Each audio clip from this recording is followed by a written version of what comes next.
hppodcraft.com. Where shall I begin my tale?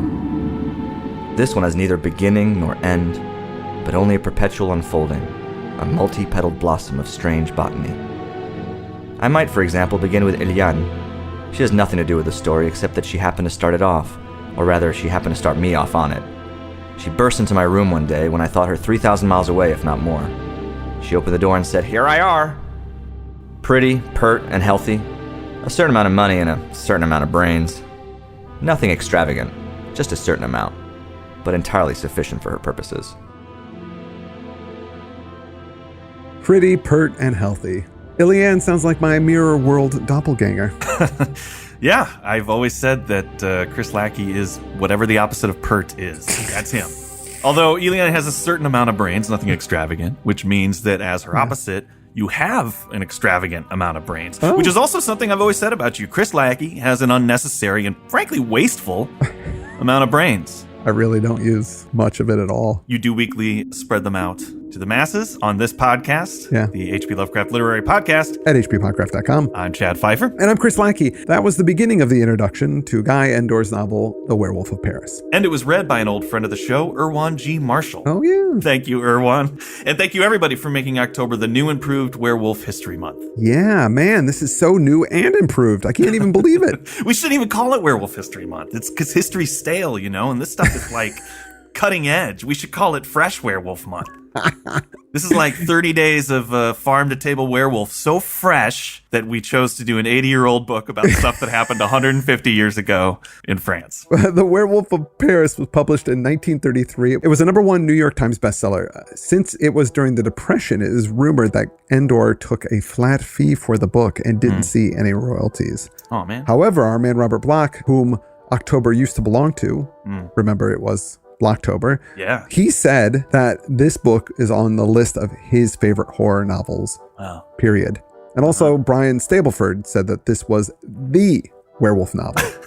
I feel like Robert Bloch just kind of fought his way back onto the show there. Oh, he did. He found out we weren't doing Blocktober, so he went back, wrote an introduction to the 1993 edition of this book, and then boom, fought his way back on the show. I mean, you got to admire Robert Bloch. He's a fighter. He sure is. I also admire the author of this book, Guy Endor. You may recall that we previously covered his nonfiction story, The Day of the Dragon, in which a scientist does a little corrective surgery on some alligators and they grow up to be dragons. Right, of course. We did a biography of Guy Endor on that episode, and he was the writer of novels and short stories, and he's best known as the screenwriter of Mark of the Vampire, The Devil Doll, and he was nominated for an Oscar for the story of G.I. Joe in 1945. Yeah. Ironically, he worked for Universal Studios, but their movies The Wolfman and Werewolf in London are not based on his novel. You know, years ago, I don't know if you remember, but you and I got invited to one of those mall test screenings of An American Werewolf in Paris. I know, yeah. I went. Did you go with me? Yeah, both of us went. You gave some feedback on the film. I remember you just suggested adding a few seizures to it, I think. But I thought that movie was an adaptation of this book. So I was like, I'll barely have to read this. I've already seen American Werewolf in Paris, but boy, was I wrong. So you thought that in this book from 1933 that a guy bungee jumped from the Eiffel Tower? I thought it might be hinted at. Yeah, like it might be suggested. Actually, I'm kidding, but there is a film adaptation of this book called The Curse of the Werewolf. Oliver Reed's in it. I can't remember what year it is, but I'm going to watch it at some point this month. Oh, yeah. So we can talk about it on another episode. We should jump into the introduction of this novel, but first I wanted to do something. The book is great, but it's all over the place.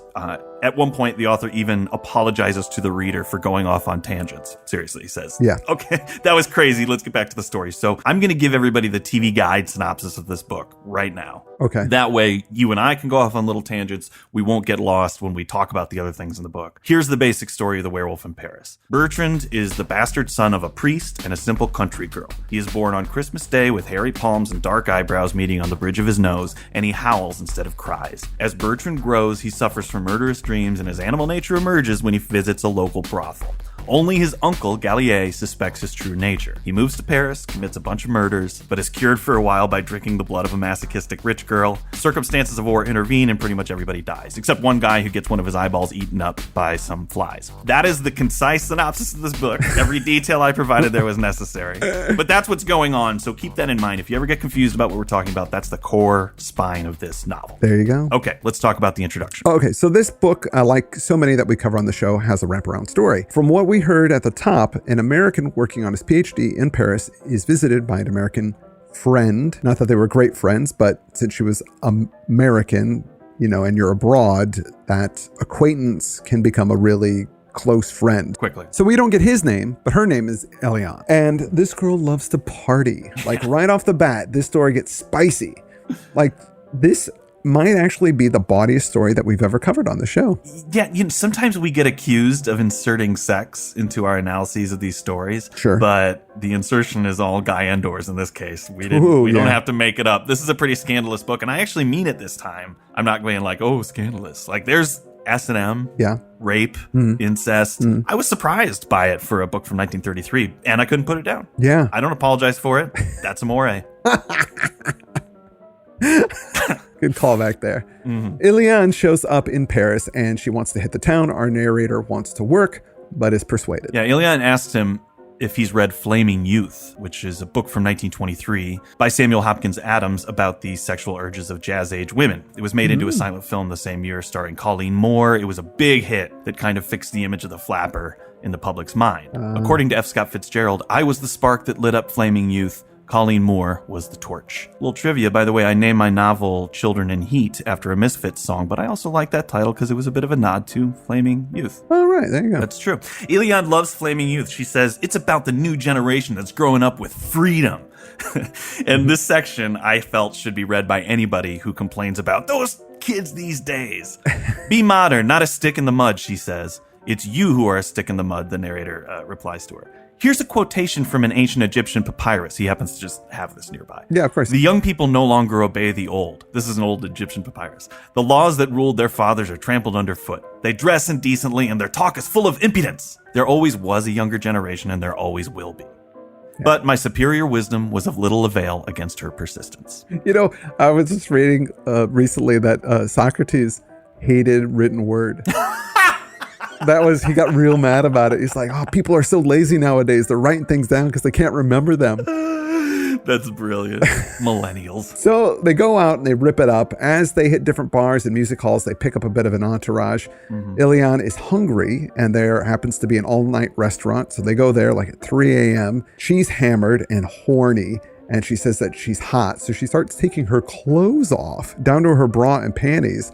I've done it. And then she throws herself at a strange man and she says, take me, I'm yours. And they totally make out. And there's nothing special about that guy necessarily. She says, I'll be anybody's in this room. I mean, she's like throwing herself at everybody. The narrator tries to rein her in, so she moves in on him, but he isn't what she's offering. So she goes back to the first guy. Then they take off in a taxi and get it on. Well, such is the world, the narrator thinks. He just kind of lets her go. So one of the guys in the entourage they picked up is a bit of an intellectual as well. So he and the narrator get to talking and they go for a walk. As they're out, a woman propositions them. His new friend asks how much and she says a price.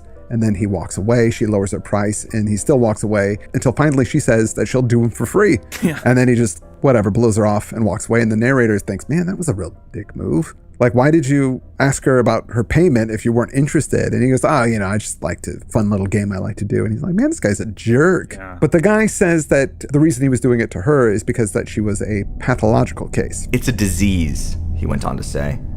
They are as if possessed by a beast. Did you know that there is a new school of psychology that is returning to the old belief in possession? That was the ancient psychology too. The Romans, for example, thought of insatiable sexual appetite as due to possession by a wolf. So we're hitting on some thematic elements here. The wolf and sex or lust are tied together. And he goes on to give a bit more background onto that. The word wolf is to be recognized in the Latin vulva, and in the word lupanar, a brothel, lupus being Latin for wolf. You know the Roman festival of the Lupercalis?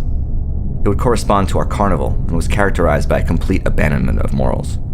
So the narrator starts thinking about Eliane if he was going to ever see her again. Like, she just ran off with some random guy. Yeah. She's not from this town. He's not even sure where she's supposed to be staying, where her stuff is. And then he actually says, well, I didn't actually see her again until 3 years later, and she was married. He thinks that her husband might actually be the guy that she hooked up with that night, but he can't remember. And of course, he doesn't want to bring it up if he isn't the guy. Yeah, you don't want to mention that. But as promised by the introduction, Ilian has exited the story. She truly wasn't important to the book, other than she set things in motion with her youthful sexual abandon. Anyway, our narrator has had enough of this guy that he's hanging out with and parts ways with him, and then he goes to a park and sits down. These two guys come over near him, and they put all this rubbish on the ground that they've collected over the day. And then in the rubbish, there is this book, and the narrator picks it up and he looks at it. One of the guys says that it's a special rare book and that he's going to make a lot of money off of it. I mean, the guy doesn't know that. He's just saying it because he sees the narrator is interested in it. It could be anything. It's just a few junky sheets of paper bound together. Looking at it, the narrator sees the words, "The Lupercal temples became the later brothels, or lupanars. Still today in Italian, lupa signifies both wolf and wanton." And he was thinking, whoa, we were just talking about that. Yeah, it's so weird when you have a synchronicity occur like that. Just the other day I was talking to Heather about how the word testicle actually comes from the Latin word testis, which is a term for somebody that witnesses or gives testimony in a legal setting. And it was so crazy because the TV was on in the background. And just then as we were having that conversation, a commercial for Perry Mason came on and he had his balls out. Such a weird synchronicity. Oh, boy. He has this book, and he wants to buy it, but he's got to play it cool, because these guys obviously want money for it. So he offers the guy a franc for it, and the guy just ignores him. And then he has this ploy. He just throws the book down and walks away. And the guy stops him and says, well, okay. And they finally agree on 5 francs. What did he get for that move? The manuscript, he discovers, is the Gallier report, 34 sheets of closely written French and unsolicited defense of Sergeant Bertrand Calais at the latter's court-martial in 1871, and it is written by Aymar Gallier. This manuscript is such a mind-blower, this found document, that he was going to publish it as is and just add some annotations, but then he thinks, man, this is so good, I'm going to put my PhD on hold and totally concentrate just on this. Do my own investigations, put a bunch of my own political opinions in there. This is what I came to Paris for. The Werewolf of Paris. Let's do this. And so, I guess maybe the narrator is Guy Endor. I don't know how much time he spent in Paris, though he was educated for a while as a child in Vienna. It means nothing to me. And he'd actually done some translations of Hans Heinz Ewers. Mm-hmm. And remember, we did one of that author's stories, The Spider, which was about the guy in the window mimicking the person across the way. Yeah, and that was in turn inspired by The Invisible Eye, which we also covered. And anyway, translating the Ewers stuff inspired him, apparently, to write this book. So there's some connection there. That and his lefty communist philosophies, but we'll get to that in later episodes. The book starts off with Gallier talking about the old world and the knowledge it had about the supernatural. With science on the rise, people tend not to take the old ways too seriously, but there is truth in them. He also attributes the church for killing off lots of monsters and evil things out there and making the world a much safer place. Yeah, he's like the superstitious version of a bacteriologist talking to an anti-vaxxer. Look, we wiped out measles and that's great, but it doesn't mean measles don't exist. The measles can come back. Same thing if you don't stay pure of heart and say your prayers by night. The narrator has a hard time finding info on this Aymar Gallier, but he finds a living Aymar Gallier who turns out to be the great-nephew of the original Aymar Gallier. This Aymar is able to tell the narrator about his great-uncle, who wrote a lot of political pamphlets, always attributed to Anonymous. The elder Aymar Gallier was born in 1824 and died in 1890. He was wounded badly in the street fighting of 48. This is known as the February Revolution. This was the revolution that ended the Orleans monarchy, which only lasted from 1830 to 1848, and replaced it with the Second French Republic. This was part of a wave of revolutions that swept Europe in 1848 that was known as the Spring of Nations or People's Spring. The recently named Arab Spring kind of derives from that. Mm-hmm. These were democratic revolutions that were attempts to remove old feudal orders across the continent. Really quick history. In France, they had already had the French Revolution. That kicked off in 1789 and ended a system of monarchy that went back all the way to the 9th century. That was what the people in France were used to. Right. 10 years after the revolution and all of the things that happened within that decade, Napoleon finally overthrows the government. By 1804, he has declared himself emperor and spends the next 10 years basically taking over most of Europe. But as memorialized in the ABBA song. He surrenders at Waterloo, and we're back to the monarchy in France until this February Revolution of 1848. At that time, political gatherings were deemed illegal, as was freedom of the press, etc., under King Louis Philippe. But people started having these sort of banquets as a means to circumvent that and gathered to talk politics. The king cracked down on the banquets. The people pushed back. There's street fighting. Monarchy is down once again. And that's when we get the Second Republic, as you mentioned, which is an elected government, but it turns really conservative really quickly. And so in June of 48, there's yet another insurrection, a bloody, unsuccessful rebellion in the city in Paris. And by December, Napoleon's nephew, Napoleon III, is actually elected democratically as president of the Second Republic, mostly on a wave of support by the peasants, who for some reason don't have their own best interests at heart. Only time in history that's happened. So this was great. But he was the first guy to hold the title of president in France. He's the youngest president ever since the recent election of Macron. And in France, this was the first direct popular vote, which is awesome democratic stuff. But according to their rules, you could only hold one term. So when it was time to step down, Napoleon was like, that, and he established the Second French Empire, taking the throne. Wah, wah. That lasted until 1870. So right up until the events that will be affecting the main characters of the story, which is the Franco-Prussian War of 1871. That's everything you kind of need to know in a nutshell. Anyway, the author of this narrative, Gallier, was wounded in those conflicts in 1848. He's a bit crippled thereafter, something maybe even a little nuts. At one point, he became a priest, but that didn't last long because he wasn't a very good priest. Then he got into the spiritualist stuff, seances and things like that. The church didn't like that, so he retired from the church and he lived near a parish in the countryside of France until he died. When the younger Aymar asks what all the questions are about, the narrator is dodgy and says that he's just wondering because he has this manuscript where the man's uncle was defending a guy who supposedly raped someone. Which is kind of a strange thing to admit. If, like, rape is the thing. Yeah, that's the thing you're admitting to. That's the thing you're admitting to. So whatever the real truth is got to be much worse. Yeah, whatever it is about Bertrand, the guy in the document, it's pretty bad. The narrator, it actually says in the text, rape sounded best in the pleasant atmosphere of the dapper lieutenant. Yes, rape sounded best. I hope that's the only time that sentence has ever been constructed. But it sounds like this document is going to be pretty intense. Yeah, so that gets us into chapter 1. This chapter is all deep, and I mean deep background. The whole book doesn't really kick off until chapter 6. People should know that and hang in there. That doesn't mean this stuff isn't great. I loved these early chapters, but it's all here to set up the lineage of Bertrand, and I think show how he's inheriting a tradition of conflict and war. Yeah, I don't know what you're talking about, anybody having to sit through the first few chapters, because they're great. I loved I liked from the too, first page, man, I was hooked in this book. And a lot of times on this show, truth be told, it's work to read some of these stories, but this was joy. This was a lot. Well, this of is fun. great because it's engaging and it's dynamic and it's got psychology, it's got mysticism, it's got sexuality, but also it breaks 3-act structure. I don't know where it's going. Yeah. It goes all over the place. It'll take time to tell you a story that might be irrelevant, but it does it just for the joy of it. So, all that stuff adds up to a pretty damn good book. Aymar Gallier starts off his book by telling the tale of two noble families, the Pitavals and the Pitamonts. Our narrator is going to elaborate on this tale with his own researches. So Aymar wrote some about these two families. Then he, the narrator went and learned more. And so all of that's in the document that we're reading. So these families lived on opposite sides of a valley, and they each had a castle. They hated each other and fought for generations. The constant fighting drove villagers away, so there was no one to work the land. And that made it hard for them to make money, so they needed to borrow money.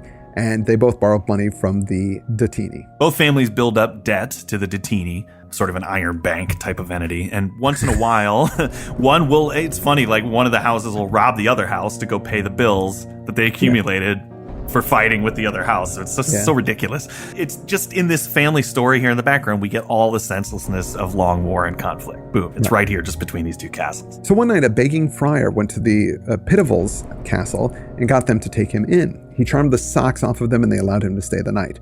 Well, guess what?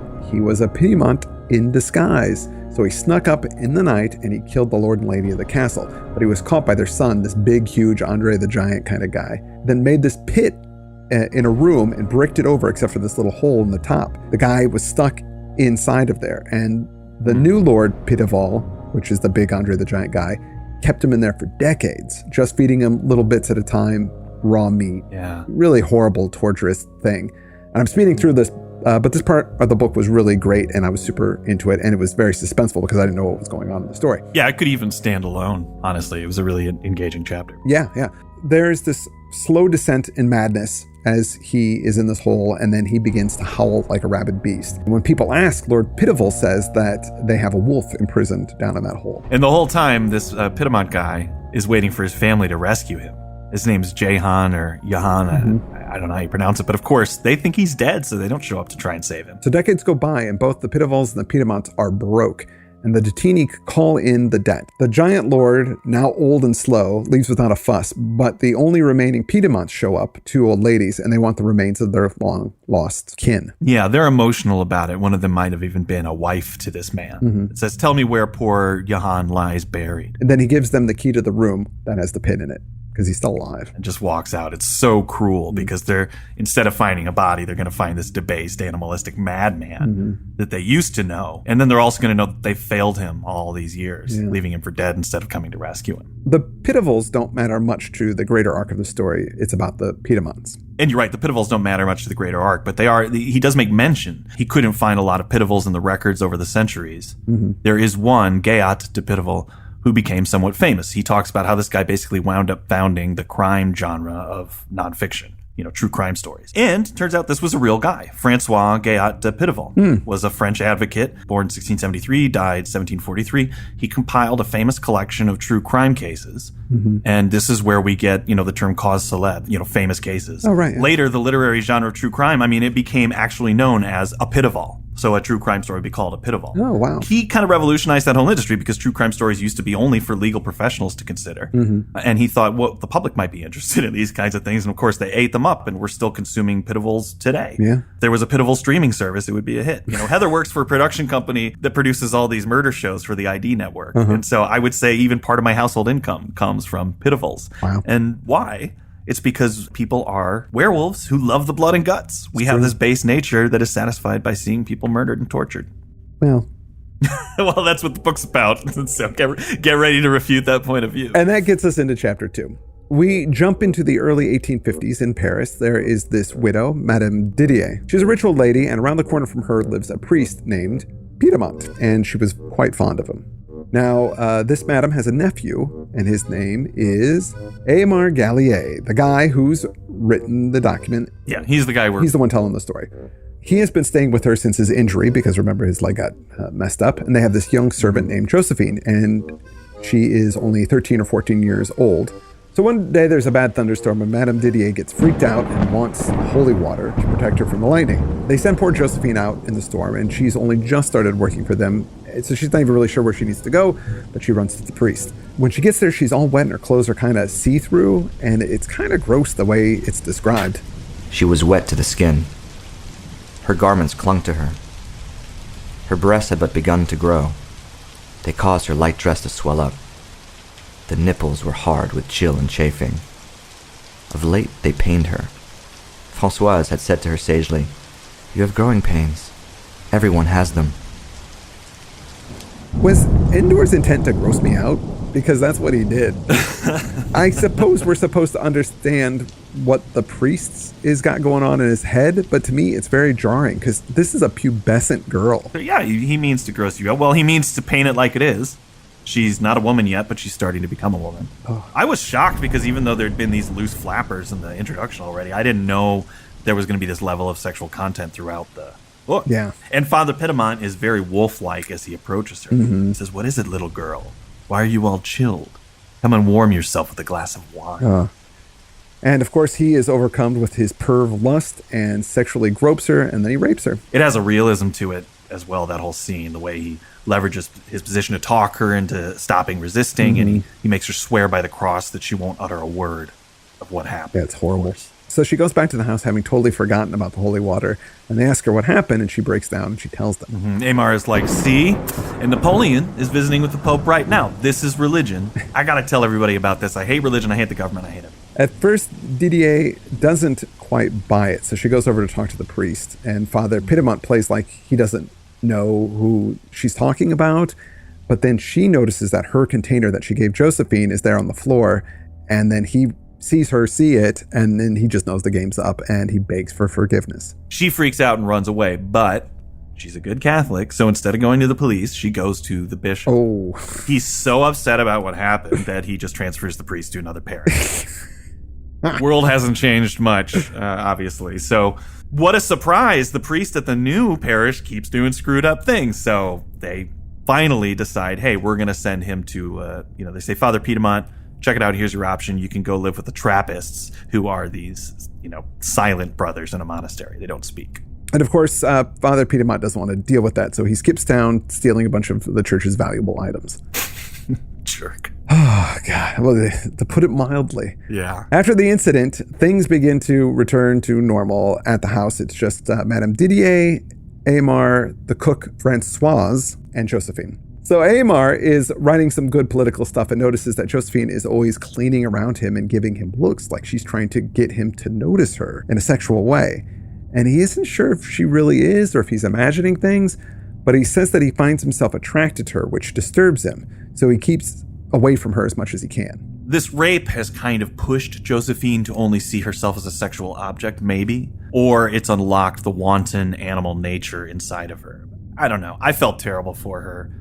And so does Aymar, so he has to fight this desire he has for her. He knows it would be wrong to take advantage of her after this has happened. So chapter 3, Francoise has got some gossip for Aymar. Seems that Josephine has been getting busy with a lot of guys. The butcher's son, the concierge's son, the greengrocer himself, everyone really. And she caught Josephine sneaking out at night, but she just said that she was going to the toilet, which she knows isn't true. She's lying about it. So Aymar is going to break the news to his aunt. And he goes to have a talk about what to do with Josephine and his aunt. And he attributes her rape as the event that started her down this path. Auntie Didier wants to put her in a girl's home, but Francoise says, well, actually, Josephine is pregnant. Uh-oh. She's able to tell that she's 3 months along, coinciding with the rape.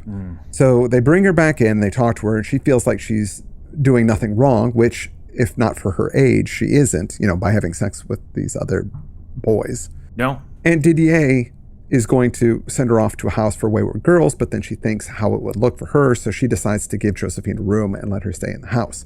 Now, she's been a servant her whole life, so Josephine really likes being served herself. Yeah, she gets a little cocky about it. Eventually, a midwife comes to check on her. Mère Kardec, who's sort of a stern all-business kind of lady, she has this house that pregnant girls can stay at until they give birth. Mm-hmm. She basically takes care of girls who got pregnant out of wedlock and maybe want to get rid of the baby and hide their pregnancy. So they're not going to have abortions. They come here and they stay at Mère Kardec's house, and then she takes the baby when it's born and ships it off to her relatives in Normandy, and it's adopted. Yeah. And then the person will leave like nothing ever happened. Like, hey, I just went off to have a rest or a spa or whatever. And that's kind of Mère Kardec's whole business. Right. So that's why she's so good at understanding everybody's unspoken intentions. Yes. She's only in the story briefly, but she's totally a smart lady. I really like her character. She knows what's going on. Auntie Aymar and Francoise take turns visiting her. One time when Aymar is visiting, Josephine is alone. She throws herself at him. Mm-hmm. He spurns her advances, but then he just can't hold back, and he and Josephine have sex in her room. Oof. So Aymar gets home and suggests that his aunt go to the countryside to get some air, remarking that she looks a bit unwell, and he convinces his aunt, and Francois goes with her away. So once they're gone, he goes straight back to the house and has more sex with Josephine. He's tortured about all of this, but he can't stop himself from doing it. And he even feels, he thinks to himself, I'm worse than that priest that raped her. And he even starts to have less angry feelings about religion because he says, I'm just as weak as those people I condemned. He keeps trying to work and not see her, but Josephine is all shut up in this place. And she says that, you're the only thing that I look forward to. My life here sucks. This is terrible. If you don't come, I'll kill myself. Yeah. Months go by, and Aymar's aunt writes to him and asks, why he never mentions how Josephine's doing. And he's like, oh, I'm so busted. Yeah, somehow she knows that he's been visiting. So maybe Mère Kardec mentioned it, not knowing that it was a secret. He plays it off. He's like, hey, auntie, I just stopped by on the way to my friend's. She's like, whatever, Josephine. I just come in, give her a card. One of those shiny balloons. Get her a Snicker bar. I don't know how she's doing, really. By October, the auntie returns. Aymar is in a serious state of melancholy because he stopped visiting Josephine now because his aunt's around, and so is Francoise. He feels like he's starting to go mad. Josephine is threatening suicide, so they have to transfer her to a barred, windowed room, and everyone is just miserable. And that ends chapter 3, and I think that is a good place to end our show. On a good, miserable note, yes, absolutely. I would have liked to have gotten further, but there's just so much to talk about. So much to talk about. There's a lot of political content later in the book that we'll be able to rush through. But next week, we're finally going to get to the birth of Bertrand, who's our cute little werewolf boy. Yeah. And he's going to start driving the story. So I'd like to thank our reader once again, Erwan Marshall. Yeah, thank you, everyone, for being a part of Fresh Werewolf Month. That's good, Werewolf. You know it is. This is a free show. If you subscribe, you can get more episodes a month, plus access to everything that we have ever done before, ever. So check it out. Please check it out. You got to see how this book turns out. Why did flies eat up on that one guy's eyeball? You're not going to find out if you don't subscribe, so please do. That's all we've got for this week. I'm Chad Pfeiffer. I'm Chris Lackey, and you've been listening to the H.P. Lovecraft Literary Podcast. At hppodcraft.com. hppodcraft.com.